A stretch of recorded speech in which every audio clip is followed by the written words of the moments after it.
તો હેલો દોસ્તો, નમસ્કાર. કેમ છો બધા? આઈ હોપ બધા મજામાં હશે. તો દોસ્તો, આજે મતલબ કે ઘણા બધાને કન્ફ્યુઝન થતી હશે કે સાલું આપણે આટલો ટાઈમ મહેનત કરીએ અને મહેનત કર્યા પછી કોઈક વિડીયો અપલોડ કરીએ અને અપલોડ કરતાની હાથે કોપીરાઇટ આવી જાય છે. એ તો તમને ખબર છે, કોપીરાઇટનો આજકાલ બહુ બધો પ્રોબ્લેમ હોય છે. અને તો આ કોપીરાઇટને આપણે સોલ્વ કેવી રીતને કરી શકીએ? મતલબ કે કોપીરાઇટને હટાવવું હોય તો આપણે કોઈ બી સોંગ યુઝ કરવું હોય અને કોપીરાઇટ આવી જાય તો એ કોપીરાઇટને હટાવવું કેવી રીતના, કે પછી કોપીરાઇટ વગરનું સોંગ અપલોડ કેવી રીતે કરવું? જે નોન કોપીરાઇટના સોંગ તો મળી જાય છે, મતલબ હજુ યુટ્યુબ પર આથી પણ ડાઉનલોડિંગ કરી શકો છો. પણ જે આપણે યુટ્યુબ પરથી જ જો ડાઉનલોડિંગ કરીને પછી રી અપલોડ કરવું હોય તો આનું સોલ્યુશન મારા જોડે છે.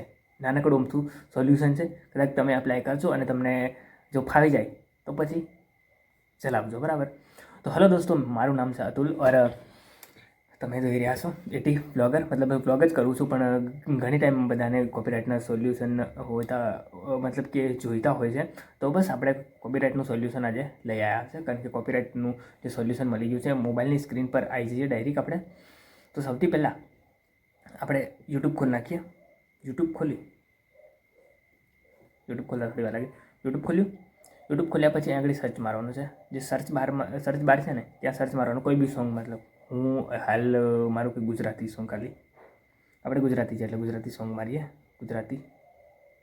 ગુજરાતી આગળ લખી દે સોંગ, ગુજરાતી સોંગ, બરાબર? તો આ ગુજરાતી સોંગમાં આપણે આગળ ઘણા બધા સોંગ આવીએ છે. તમને મનગમતું તમારે સોંગ સર્ચ મારી શકો છો અને સર્ચ મારી અને મનગમતું સોંગ તમે સિલેક્ટ કરી શકો છો. પણ મારે જે જોઈએ છે એ હું શોધી લઉં. દેખો, આગળ આપણે જે સર્ચ બાર લખ્યું ને, સર્ચ બારની સામે માઇક્રો આવે. માઇક્રાની સામે સ્ક્રીન શેરિંગની જોડે થ્રી ડોટનું ઓપ્શન આવે છે ને, ત્યાં થ્રી ડોટ પર આપણે ક્લિક કરવાનું છે. થ્રી ડોટ પર ક્લિક કરશો એટલે સર્ચ ફિલ્ટર આવશે.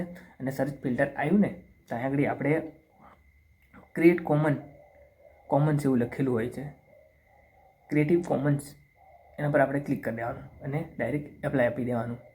એપ્લાય આપશો એટલે તમને આ જે સોંગ છે ને, એ જેટલા બી સોંગ છે ને એ ત્યાંથી ડાઉનલોડિંગ કરી અને તમે રીઅપલોડ પણ કરી શકો છો. પછી એના પર રીલ બનાવી શકો છો અથવા વિડીયો બનાવી શકો છો. અલગ અલગ તમારી થંબનેલ બનાવી અને થંબનેલ પણ મૂકી શકો છો. તો આ સોંગ તમે અહીંથી અપલોડ કરશો કે પછી અહીંથી તમે ઉઠાવશો ને તો તમને કોઈ કોપીરાઇટ આવે નહીં.